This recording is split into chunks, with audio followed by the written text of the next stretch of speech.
نواز شاہ کے ایک سرکاری ہاسپٹل میں 9 سالہ کنواری لڑکی کی ڈیلیوری کے دوران اس کو زنجیروں سے کیوں جکڑا گیا اور اس لڑکی نے کس چیز کا بچہ جنم دیا جو پیدا ہوتے ہی مر گیا۔ ڈاکٹر کی چیخ و پکار پر میری جان نکل گئی تھی۔ مجھے سامنے کا منظر تو نظر نہیں آ رہا تھا، لیکن میں اتنا ضرور جانتی تھی کہ جو لڑکی تھوڑی دیر پہلے ڈیلیوری روم میں لائی گئی ہے اس کے پاس یقیناً بچے کی پیدائش کا عمل مکمل ہو چکا تھا۔ وہ لڑکی اب بھی زنجیروں میں جکڑی ہوئی تھی، لیکن جس بات نے مجھے مزید پریشان کیا تھا وہ ڈاکٹر کا چیخنا تھا۔ وہ زور زور سے نرس سے کہہ رہی تھی کہ میں نے پہلے ہی کہا تھا کہ میں اس لڑکی کا کیس نہیں کروں گی، تم نے مجھ سے بہت ساری باتیں چھپائی ہیں، اب اس کا خمیازہ بھگتنا پڑے گا۔ کچھ ہی دیر میں سب کو پتہ چل جائے گا کہ اس لڑکی نے کیا جنم دیا ہے، تو مشکل کھڑی ہو جائے گی۔ یہ سب کچھ تمہاری وجہ سے ہوا ہے، تم نے مجھے اس لڑکی کا کیس کرنے کے لیے مجبور کیا تھا، یقیناً یہ تمہاری کوئی رشتہ دار ہوگی۔ ڈاکٹر کا غصہ عروج پر تھا۔ نرس خود بھی بہت زیادہ پریشان تھی، جیسے اسے کوئی گناہ ہو گیا ہو۔ وہ روتے ہوئے کہہ رہی تھی کہ ڈاکٹر صاحبہ مجھے نہیں معلوم تھا ایسا ہو جائے گا، یہ میری کوئی رشتہ دار نہیں ہے، بس محلے داری ہے۔ میں نے تو یہ سوچ کر اس کی سفارش کی تھی کہ معصوم سی بچی ہے، مجھے کیا معلوم تھا کہ اتنی بڑی مصیبت سر آ جائے گی۔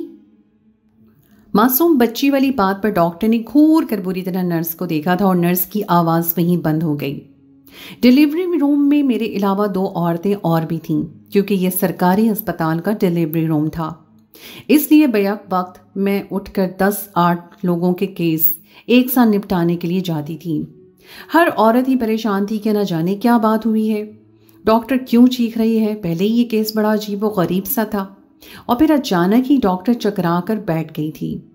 ڈاکٹر کے بیٹھتے ہی سامنے کا کچھ منظر مجھے دکھائی دیا تھا، جسے دیکھ کر میرے سر پر آسمان گر پڑا تھا اور حلق سے ایک چیخ برآمد ہوئی تھی، کیونکہ میری نظر اس چیز پر پڑی تھی جسے اس لڑکی نے جنم دیا تھا۔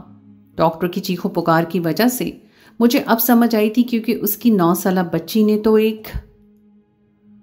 میرا نام عثما ہے، میں شادی ہو کر نواب شاہ آئی تھی۔ ویسے میرا اپنا تعلق کراچی شہر سے ہے، لیکن اماں نے میری شادی اپنے ہی خاندان میں کروائی تھی۔ میری شادی میرے ماموں کے بیٹے سے ہوئی تھی، اور یہ شادی اماں نے بہت ضد بحث سے کروائی تھی، کیونکہ ابا مجھے دوسرے شہر نہیں بھیجنا چاہتے تھے۔ وہ چاہتے تھے کہ میری شادی کہیں قریب میں ہو تاکہ میں ان کی نظروں کے سامنے رہوں، کیونکہ میں ان کی اکلوتی بیٹی تھی۔ مگر اماں نے قسم کھائی تھی کہ مجھے اپنے رشتہ داروں میں ہی رخصت کریں گی، اور اماں کے آگے کسی کی ایک نہ چلی، اور میں شادی ہو کر کاشف کے سنگ نواب شاہ پہنچ گئی۔ کچھ عرصے تک تو سب کچھ ٹھیک تھا، لیکن جیسے ہی میں امید سے ہوئی، میری ماں نے مجھے بہت سی باتیں سکھائیں، اور یہ سب کہا کہ مجھے آرام کرنا چاہیے، ساس کی خدمت اور گھر کے کام کاج سے پرہیز کرنا چاہیے، مجھے اپنے شوہر سے اپنی باتیں منوانی ہوں گی، کیونکہ یہی وقت ہوتا ہے جب عورت اپنے قدم گھر میں مضبوط کرتی ہے۔ اور سب سے بڑھ کر تو یہ کہ اماں نے صاف لفظوں میں مجھے کہہ دیا تھا کہ کیس کروانے کے لیے مجھے کراچی آنا ہوگا۔ میں حمل کے پہلے ہی دن سے اماں کی ساری باتیں سن رہی تھی اور ان پر عمل بھی کر رہی تھی، لیکن جب اماں نے کیس کے لیے کراچی آنے کا کہا اور یہی بات میں نے کاشف سے کہی تو ہمارے درمیان جھگڑا شروع ہو گیا۔ کاشف نے صاف لفظوں میں کہہ دیا کہ یہ بچہ ہمارا ہے اور تمہاری اس بچے کی ذمہ داری کرنی ہوگی، اور اسی ذمہ داری کو ہم اٹھائیں گے۔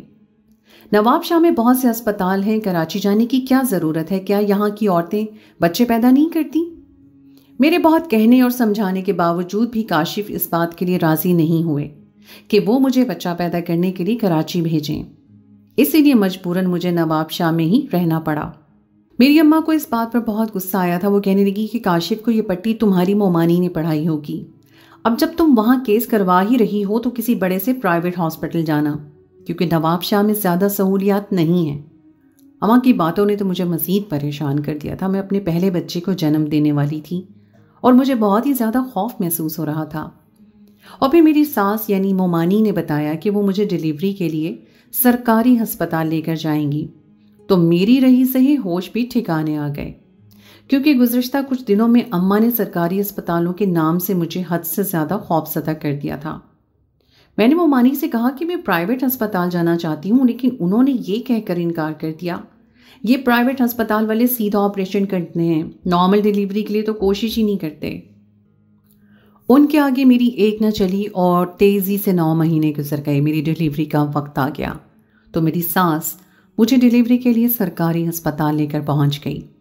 मैंने आखिरी वक्त पर भी वावेला करना चाहा क्योंकि मेरी अम्मा ने मुझे शुरू से ही कहा था कि सरकारी अस्पताल मत जाना, लेकिन मेरी सास का यही कहना था कि सरकारी अस्पताल के डॉक्टर अच्छे होते हैं, बहुत ज़्यादा तजुर्बाकार और काबिल होते हैं, और सबसे बढ़कर ये कि बिला वजह का ऑपरेशन नहीं करते। जबकि मेरी अम्मा का कहना था कि सरकारी अस्पताल में डॉक्टर वक्त पर मौजूद नहीं होते और फिर वहाँ आने वाले मरीज़ भी बहुत ही ख़राब होते हैं। अजीब और गरीब किस्म के केस देखने को मिलते हैं जिससे मरीज़ मज़ीद परेशान होता है। यही सारी सोचें लेकर मैं बहुत बेदिली से डिलीवरी करवाने के लिए सरकारी अस्पताल में दाखिल हुई थी। मुझे लग रहा था कि मेरी मुमानी ने माजी की किसी बात का बदला मुझसे निकाला है। अस्पताल की पीली दीवारें मुझे खौफ दिला रही थीं और फिर कुछ ही देर के बाद वाकई मेरे होश उड़ गए जब मैंने 2 नर्सों को बराबर वाले बिस्तर में मौजूद मरीज़ा को जंजीरों से बांधते हुए देखा। वो एक 9 साला बच्ची थी जिसे 2 नर्सें मिलकर जंजीरों से बांधने की कोशिश कर रही थी और वो बच्ची बुरी तरह चीखें मार रही थी। मैं जो पहले ही दर्द से बेहाल थी, ये मंजर देखकर तो मेरे औसान ही खता हो गए। पहले तो इतनी कम उम्र बच्ची का हामला हो जाना और फिर केस के नाम पर उसके साथ नर्सों की ये बदसलूकी तो मुझसे बिल्कुल भी बर्दाश्त ही नहीं हुई थी। मैंने गुस्से में चीख कर कहा कि ये तुम लोग क्या कर रही हो, वो हामला है और तुम लोग उसके साथ इतना जुल्म कर रही हो। उन दोनों नर्सों में से एक ने पलटकर गुस्से से मुझे देखा और फिर दूसरी से कहने लगी कि इसे किसी वार्ड में शिफ्ट कर दो। जब से यहाँ आई है उसकी ज़बान बहुत ही चल रही है। पहले डॉक्टरों को लेकर सवाल जवाब कर रही थी और अब दूसरे मरीजों के मामलात में दखलंदाजी कर रही है। बच्चा पैदा करने वाली है लेकिन फिर भी उसे खुद से ज़्यादा दूसरों की फिक्र लगी है। दूसरी नर्स नरमी से कहने लगी, छोड़ो, अभी खुद ही डिलीवरी रूम में चली जाएगी तो हमारी जान छूट जाएगी। पहले तो इस मुसीबत का कुछ करो। कहने को छोटी है लेकिन जान देखो कितनी लगा रही है। इसे बांधना बहुत ही ज़्यादा मुश्किल हो रहा है। वो दोनों बड़ी मुश्किल से उसे जंजीरों से बांधने में लगी हुई थीं और मैं फटी फटी आंखों से यह मंजर देख रही थी। मुझे तो सही तरह से मालूम ही नहीं था कि डिलीवरी केस किस तरह होता है, लेकिन ये सब देखने के बाद मुझे लग रहा था शायद मुझे भी इसी तरह बांधा जाएगा, या फिर जो भी मरीज उन सरकारी डॉक्टरों को तंग करता है शायद उसके साथ ऐसा ही सलूक करते होंगे। मैं खौफ के मारे बुरी तरह रोने लगी थी। उस नर्स ने दोबारा गुस्से से कहा कि अब तुम्हारी आवाज़ निकली तो तुम्हें अस्पताल से बाहर निकाल दूंगी। बिल्कुल खामोश हो जाओ, बाहर मर्द हजरात खड़े होते हैं, शोर शराबा करने की जरूरत नहीं है। नर्स की धमकी पर मैं एकदम ही खामोश हो गई थी और फिर मैंने देखा कि वो बच्ची धीरे धीरे ठंडी पड़ गई थी, जैसे अब उसकी हिम्मत खत्म हो गई हो। उसे जंजीरों से बांध दिया गया था। वो बिल्कुल भी शोर शराबा नहीं कर रही थी, बस उसकी आंखों से आंसू बह रहे थे और वो बेसुध सी पड़ी थी। नर्स कहने लगी, शुक्र है उसका शोर भी खत्म हो गया, चलो अब इसकी डिलीवरी में तो वक्त से पहले ही दूसरे मरीजों को देख लेते हैं। और फिर वो दोनों कमरे से निकल गईं। मुझे दर्द तो बहुत ज़्यादा हो रहा था लेकिन उन नर्सों के मुताबिक अभी मेरी डिलीवरी में 2 घंटे बाकी थे। मैं जिस रूम में थी वहाँ सारी ऐसे मरीजाओं को रखा गया था जिनकी डिलीवरी में कुछ वक्त बाकी रह जाता और फिर जिसका वक्त करीब आता उसे डिलीवरी रूम में पहुंचा दिया जाता, और जब तक मेरा वक्त ना आता मुझे उसी कमरे में रहना था। मैं बिस्तर पर लेटी बस उस मरीज़ा को देखे जा रही थी जो इस वक्त बिल्कुल बेबसी के आलम में पड़ी हुई थी। उसके हाथ और पैर जंजीरों से बंधे हुए थे और आंखों से आंसू बह रहे थे। फिलहाल कमरे में मैं और बस वही मौजूद थे, इसलिए मेरी निगाहें मुस्तकिल उसी पर जमी हुई थीं। कुछ ही देर गुजरी कि वहाँ एक और मरीज़ा भी चली आई। उसे भी हमारे साथ ही इंतज़ार में वक्त गुजारना था। वो भी दर्द के मराहल से गुजर रही थी। एक नर्स उसे बिस्तर पर लिटाकर चली गई तो वो हैरत से मुझे पूछने लगी कि ये बच्ची कौन है और यहाँ क्या कर रही है, इसे जंजीरों से क्यों बांधा गया है। मैंने कांधे उचकाए और कहा कि मुझे नहीं मालूम, मैं तो खुद परेशान हूँ। मेरा पहला बच्चा है, शायद अस्पताल वाले इसी तरह डिलीवरी करते होंगे। मुझे तो बहुत खौफ महसूस हो रहा है। काश मेरी कोई बहन होती तो आज वो मेरे पास खड़ी होती। मुझे इस बात का बहुत मलाल था कि मेरी कोई बहन नहीं थी। मैं हर मामले में खुद को बहुत अकेला महसूस करती थी। मेरी बात सुनकर वो औरत कहने लगी, ये मेरा तीसरा बच्चा है और मेरे पहले 2 बच्चे भी इसी अस्पताल में हुए हैं, लेकिन ये ना ही डिलीवरी करने का कोई तरीका है और ना ही किसी मरीज के साथ ऐसा सलूक किया जाता है। ज़रूर कोई और बात होगी जो उसे इस तरह जंजीरों से बांधा गया है। اس کی بات سن کر مجھے کچھ تسلی ہوئی کہ میرے ساتھ ایسا سلوک نہیں کیا جائے گا، لیکن پھر میں سوچ میں پڑ گئی کہ آخر اس بچی کو اتنی بے دردی سے باندھ کر کیوں رکھا گیا ہے۔ ابھی ہم دونوں بات ہی کر رہے تھے کہ ایک دفعہ پھر وہ بچی عجیب عجیب سی آوازیں نکالنے لگی۔ اس کی آواز کچھ اس طرح کی تھی جیسے کوئی اس سے ذبح کر رہا ہو۔ وہ خود کو زنجیروں سے آزاد کروانے کے لیے پوری طرح زور لگا رہی تھی، اور ساتھ ہی ساتھ اس کی آوازوں سے ایک دفعہ پھر کمرہ گونجنے لگا تھا۔ میں تو پوری طرح خوفزدہ ہو گئی تھی۔ میرے ساتھ موجود وہ دوسری عورت بھی کہنے لگی کہ پتہ نہیں کیا معاملہ ہے، یہ لڑکی تو مجھے کوئی اب آسیب زدہ معلوم ہوتی ہے۔ ایسی آواز کوئی عام لڑکی تو نہیں نکال سکتی، یقیناً کوئی جن ہی اس کا عاشق ہوگا۔ اس کی بات سن کر میرے رونگٹے کھڑے ہو گئے۔ میں نے حیرت سے پوچھا، کیا کہنا چاہتی ہو؟ کیا یہ لڑکی آسیب زدہ ہے؟ وہ کہنے لگی، تمہیں نہیں لگتا کہ اتنی کم عمر بچی امید سے ہو گئی ہے اور پھر اسے اس طرح زنجیر سے باندھ کر رکھا گیا ہے؟ کوئی نہ کوئی وجہ تو ہوگی ہی، اور مجھے تو یہی لگ رہا ہے کیونکہ میرے پچھلے محلے میں بھی ایک لڑکی پر اثرات ہو گئے تھے، وہ بھی ایسی آوازیں نکالتی تھی۔ اس کے گھر والوں نے بھی اسے قید کر دیا تھا، اور کچھ عرصے کے بعد پتہ چلا کہ وہ کسی شادی بیاہ کی تقریب میں بال کھول کر چلی گئی تھی، وہیں سے اس پر آسیب چمٹ گئے تھے۔ اس کے گھر والوں نے بہت علاج کروایا، لیکن پھر بھی اس بیچاری کی جان نہ چھوٹی۔ آج بھی وہ اپنے کمرے میں قید ہے۔ اب کی بار تو میری جان ہی نکل گئی تھی۔ میں نے کہا، خدا کے واسطے ایسی باتیں نہ کرو، میں بہت ہی ڈر لگ رہی ہوں۔ مجھے اس قدر گھبرا گئی تھی کہ میرے درد بھی ٹھنڈے پڑ گئے تھے، اور لگ رہا تھا کہ میری ڈیلیوری کا وقت اور بھی بڑھ گیا ہے۔ کچھ دیر کے بعد نرس کمرے میں آئی تو چیک اپ کرنے کے بعد کہنے لگی، تمہیں کیا ہوا ہے؟ تمہارے پاس تو کچھ ہی وقت میں بچے کی پیدائش ممکن تھی، پھر اچانک ہی درد کیسے ختم ہوئے ہیں؟ یہ کوئی اچھی بات نہیں ہے۔ میں نے گھبراتے ہوئے اسے بتایا کہ مجھے بہت خوف آ رہا ہے، یہ لڑکی شاید جس کی جن میں ہے، آپ لوگوں نے مجھ کے ساتھ اچھا لٹا دیا ہے، میرے ساتھ وجود ٹھنڈے پسینے ہو رہے ہیں۔ نرس نے میرا چیک اپ کیا اور میری بات سن کر اس نے سر پکڑ لیا، کہنے لگی، اس لڑکی کی کہانی بہت ہی عجیب ہے، تمہارا کیس ہو جائے تو پھر تمہیں سناؤں گی۔ ابھی اپنے اوپر رحم کھاؤ، دوسروں کے چکر میں نہ پڑو اور اپنی حالت خراب نہ کرو۔ ایسا نہ ہو کہ نارمل ڈیلیوری کے بجائے تمہارا بڑا آپریشن کرنا پڑ جائے۔ بس یہ جان لو کہ اس پہ کوئی آسیب نہیں ہے بلکہ کوئی اور معاملہ ہے۔ اور یہ کہہ کر نرس باہر جانے لگی تو اس بچی نے پھر سے چیخنا چلانا شروع کر دیا۔ اب کی بار نرس پلٹ کر واپس آئی تو ہم دونوں مریضوں کے چہرے دیکھنے لگی جو اس کے چیخنے چلانے سے خوف کھا رہی تھیں۔ اس نے دونوں کو تسلی دی کہ وہ اس مریضہ کو دوسرے روم میں شفٹ کروا دیتی ہیں، ہم پریشان نہ ہوں، کیونکہ اس کی وجہ سے ہمارا کیس خراب ہونے کا ڈر تھا۔ وہ نرس ڈھیر عمر عورت تھی اور بہت ہی اچھی تھی۔ اس کا لہجہ بھی دوسرے نرسوں کے مقابلے میں کافی نرم تھا، اور پھر کچھ دیر کے بعد وہ اپنے ساتھ ایک اور نرس کو لائی اور انہوں نے زنجیروں سے بندھی مریضہ کو ہم سے الگ کسی اور کمرے میں منتقل کر دیا۔ اس کے جانے کے بعد ہمیں سکون ہو گیا تھا کہ پھر بھی مجھے صحیح طرح سے درد نہیں آ رہے تھے۔ ڈاکٹر نے مجھے درد کے لیے انجیکشن لگا دیا تھا تاکہ رات سے پہلے وہ میرے کیس سے فارغ ہو سکے۔ برابر والی مریضہ جس کا نام نور تھا کہنے لگی کہ یہ سرکاری اسپتال ہے، یہاں رات کے وقت اگر کسی مریضہ کو درد شروع ہو جائے اور ڈیلیوری کا وقت آ جائے تو بڑی مشکل ہوتی ہے۔ ڈاکٹر جلدی نہیں آتے، اس لیے میری دعا ہوتی ہے کہ دن کے اجالے میں ہی میری ڈیلیوری ہو جائے۔ میرے 2 بچے بھی دن میں پیدا ہوئے تھے، لیکن اس بار شام ہو گئی ہے، دعا کرو کہ ہم دونوں رات سے پہلے فارغ ہو جائیں، ورنہ ہمیں ہی پریشانی اٹھانی پڑے گی۔ ڈاکٹر اور نرسیں تو کمرہ بند کر کے سو جاتی ہیں، مریضوں کے شور مچانے پر بھی جلدی نہیں آتی۔ نور کی بات سن کر تو میری اور جان نکل گئی۔ میں نے کہا کہ تم تو یہاں صرف مجھے پریشان کرنے کے لیے آئی ہو، میرا پہلا تجربہ ہے، مجھے ایسی باتیں نہ کہو۔ وہ کہنے لگی، میں تو تمہیں حقیقت بتا رہی ہوں، غریب لوگ ہمارا تو صرف سرکاری اسپتالوں سے ہی واسطہ ہے، اس لیے مجھے یہاں سب کچھ پتا ہے، تم شاید یہاں پہلی دفعہ آئی ہو۔ اس کی بات سن کر مجھے بہت دکھ محسوس ہوا۔ میں نے اسے بتایا کہ ہاں، میں اپنے بابا کی اکلوتی بیٹی ہوں، چھوٹی بیماری پر بھی وہ مجھے سر آنکھوں پر بٹھا لیتے تھے، بڑے سے بڑے پرائیویٹ ہسپتال لے جاتے، میں نے کبھی سرکاری اسپتال کی شکل بھی نہیں دیکھی۔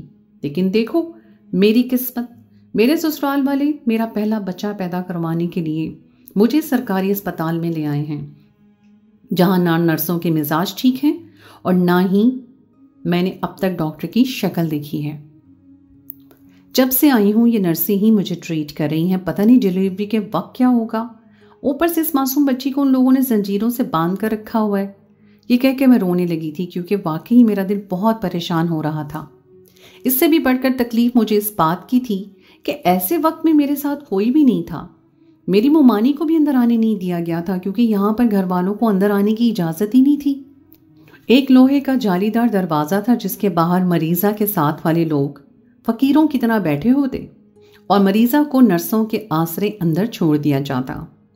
मेरे रोने पर नूर अपने बिस्तर से उठकर मेरे पास आ गई। मेरे सर पर हाथ रख के कहने लगी, परेशान ना हो, मुझे अपनी बड़ी बहन समझो, सब ठीक हो जाएगा। बच्चा पैदा करने का अमल मुश्किल ज़रूर है, लेकिन गैबी मदद होती है और सब कुछ ठीक हो जाता है। वक्त गुजरने पर तो औरत भूल भी जाती है कि बच्चा पैदा करने की तकलीफ क्या होती है, इसलिए वो दूसरा बच्चा दुनिया में लाने के लिए तैयार हो जाती है। नूर की तसल्ली ने बहुत काम दिखाया था और कुछ ही देर में मुझे शदीद दर्द होने लगे थे। मेरी चीखों पुकार पर नर्स दौड़ती हुई आ गई थी और फिर मुझे डिलीवरी रूम में शिफ्ट कर दिया गया, जबकि नूर अभी भी इंतज़ार वाले कमरे में ही थी। एक तकलीफ दे मरहले से गुजरने के बाद मैंने खूबसूरत से बेटे को जन्म दिया था, जिसे देखने के बाद मेरी हर तकलीफ खत्म हो गई थी। मैं बहुत ही ज़्यादा खुश थी और बच्चे की शक्ल मुझे दिखाने के बाद उसे बाहर भिजवा दिया गया था और नूर की बात वाकई ठीक ही थी। अपने बच्चे को देखने के बाद मैं हर बात भूल गई थी। अभी भी मैं उसी रूम में मौजूद थी और डॉक्टर ने मुझे ऑब्जर्वेशन में रखा हुआ था कि जब ही 9 साला बच्ची को डिलीवरी के लिए कमरे में लाया गया था। वो दर्द से बेहाल थी, लेकिन उसके हाथ अभी भी जंजीरों से बंधे हुए थे। उस बच्ची को देख के मुझे बहुत अफसोस हुआ था और साथ ही तजस्सुस भी कि न जाने उसके साथ क्या मामला है। नर्स ने मुझे कहा था कि वो बाद में मुझे खुद सब कुछ बता देगी, लेकिन इससे पहले ही कुछ ऐसा हुआ कि मेरे होश उड़ गए। उस लड़की को बहुत ज़्यादा दर्द हो रहे थे और डॉक्टर ने फ़ौरन उसे देखना शुरू कर दिया था और फिर कुछ ही देर के बाद मुझे अंदाज़ा हो गया कि उस लड़की ने बच्चा जन्म दे दिया है। लेकिन मुबारकबाद के अल्फाज के बजाय मुझे डॉक्टर के मुंह से चीखें सुनाई दी थी। सारी ही मरीज़ाएं घबरा कर उस तरफ देखने लगी थी कि क्या मामला हुआ है। डॉक्टर नर्स के ऊपर गुस्से में थी। ये वही नर्स थी जो हम सबके साथ बहुत नरमी से पेश आ रही थी, लेकिन डॉक्टर का रवैया उसके साथ बहुत बुरा था। डॉक्टर कह रही थी कि तुमने इस लड़की के साथ सिफारिश की थी और अब देखो इसने क्या पैदा किया है। जब ये बात बाहर जाएगी तो एक हंगामा खड़ा हो जाएगा। मैंने तुम्हें पहले ही कहा था कि ये केस नॉर्मल नहीं है, इसे किसी दूसरे अस्पताल भिजवा दो, लेकिन शायद ये तुम्हारी रिश्तेदार है इसलिए तुमने इसे हमारे सर डाल दिया। बेचारी नर्स घबरा कर सफाइयाँ देने लगी थी कि ये मेरी कोई रिश्तेदार नहीं है, बल्कि मोहल्लेदारी के नाते मैंने हमदर्दी की कि बेचारी मासूम सी बच्ची है, और यही सोचकर मैंने इसे इस अस्पताल में रख लिया। कोई और अस्पताल वाले तो उसे रखने को तैयार ही नहीं थे। डॉक्टर ने गुस्से से घूर कर उसे देखा और फिर वहीं चकरा कर बैठ गई। डॉक्टर के बैठते ही मेरी नज़र उस बच्चे पे पड़ी जिसे इस दुनिया में जन्म दिया था और मेरे होश ठिकाने आ गए, क्योंकि वो कोई अजीब व खलकत बच्चा था जिसके हाथ पांव मेंढक की तरह थे। मेरी भी चीखें निकल गई थी। मैंने कभी इस तरह का बच्चा नहीं देखा था। वो इंसान का नहीं बल्कि मेंढक का बच्चा मालूम हो रहा था। और फिर कुछ ही लम्हों के बाद नर्स ने चीख कर डॉक्टर से कहा कि ये बच्चा अब जिंदा नहीं है। जब डॉक्टर ने उसे चेक किया तो पता चला कि वो मर चुका है। डॉक्टर ने नर्सों की हिदायत कर दी कि वो मरीज़ा को दवाएं वगैरह दे दें और ये मुर्दा बच्चा उसके घर वालों के हवाले कर दें, और ख़ुद वहाँ से निकल गई क्योंकि वो इस सारे झमेले में नहीं पड़ना चाहती थी, क्योंकि सरकारी अस्पताल में लोग सीधे डॉक्टर को मारने के लिए चले आते हैं। उस नरम दिल नर्स ने आंखों में आंसू लिए उस मर्दा बच्चे को गोद में उठाया और डिलीवरी रूम से बाहर निकल गई। यकीनन वो बच्चे को उस लड़की के घर वालों के हवाले करने गई थी। वो लड़की अब भी जंजीरों में कैद थी। बाहर से किसी किस्म के शोर शराबे की आवाज़ नहीं आई थी, जैसे उसके घर वालों ने खामोशी से इस बात को कबूल कर लिया है। मेरी हालत काफ़ी बेहतर हो गई थी, इसलिए मुझे उस रूम से बाहर निकाल दिया गया और एक दूसरी वार्ड में भेज दिया गया। उसके बाद मुझे उस लड़की के बारे में कुछ पता नहीं चल सका, यहाँ तक कि मेरी छुट्टी भी हो गई। मैंने अपने बेटे को लेकर घर चली आई, लेकिन हर वक्त मेरे जहन में वही लड़की घूमती रहती कि न जाने उसके साथ क्या मामला था। फिर पूरे 1 हफ्ते के बाद मुझे चेकअप करवाने के लिए अस्पताल जाना था। मैं अस्पताल पहुंची तो इत्तेफाक से मुझे वही नर्स मिल गई। मैंने उसे रोक लिया और कहा कि वो लड़की कौन थी और उसके साथ क्या हुआ था। नर्स ने बताया कि वो एक बहुत ही गरीब लड़की है जिसको कोई दिमागी बीमारी है। उसे दौरे पड़ते हैं, झटके लगते हैं, कभी कभी वो सब कुछ भूल जाती है तो कभी पागलों की तरह चीखने चिल्लाने लगती है। ये एक जहनी मर्ज है, लेकिन उसके घर वाले ये समझते हैं कि इस पर कोई आसेब हो गया है। वो उसे डॉक्टरों के बजाय जाली पीरों और बाबाओं के पास लेकर जाते हैं और न जाने किसकी वजह से वो लड़की हामला हो गई। किसी घटिया शख्स ने उस मासूम सी बच्ची की मासूमियत छीन कर उसकी इज्जत को दागदार कर दिया और इस बात का पता उसके घर वालों को बहुत देर से चला, जब वो हामला हो चुकी थी। उसके बाद उसका हमल तो ज़ाया ना हो सका, लेकिन उसकी ज़हनी हालत की वजह से उसे बांध कर रखा जाने लगा ताकि बच्चे को कोई नुकसान ना हो। लेकिन कुदरत को कुछ और ही मंजूर था। उसके ज़हनी मसाइल की वजह से उसके बच्चे की तख्लीक मुकम्मल ना हो सकी और इसीलिए उसके हाथ पांव बढ़ने के बजाय छोटे ही रह गए और मेंढक नुमा हो गए। लेकिन कुदरत ने उस पर रहम किया कि उसके बच्चे को पैदा होते ही अपने पास बुला लिया और वो दुनिया की सफाकी से बच गई। वरना ये दुनिया वाले उसे नाजायज़ कहते और वो बच्ची तो खुद अपने आप को संभालने के काबिल नहीं है। वो अपने बच्चे को क्या संभालती। इसलिए शायद जो कुछ हुआ वो अच्छे के लिए ही हुआ। अलबत्ता किसी ने भी उस लड़की के साथ ज्यादती की है, उसे सज़ा ज़रूर मिलनी चाहिए। लेकिन कौन जानता है कि इतने सारे जाली आमलों में से किसने उसके साथ गलत काम किया है। मैंने बहुत पहले ही उसके घर वालों को कहा था कि उसे किसी अच्छे डॉक्टर को दिखाओ, लेकिन तालीम ना होने की वजह से वो लोग मेरी बात को समझ ही नहीं पाए और उसका नुकसान उनकी औलाद को उठाना पड़ा। आज भी वो लड़की अपने घर में जंजीरों में कैद है, लेकिन अब उसके घर वाले उसे किसी आमिल के पास नहीं लेके जाते। इस बच्चे की कहानी जानकर मुझे बहुत अफसोस हुआ। पता नहीं जो कुछ उस बच्ची के साथ हुआ उसमें असल कसूरवार कौन है, लेकिन मुझे लगता है कि हमें इन बीमारियों के बारे में अब आगाही मुहिम चलाने की ज़रूरत है ताकि और लोग जाली आमलों का शिकार ना हों और इस बात को समझ सकें कि उनके बच्चे किस जिन के असर में नहीं बल्कि बीमारी के ज़ेर असर हैं। आप लोगों की इस बारे में क्या राय है?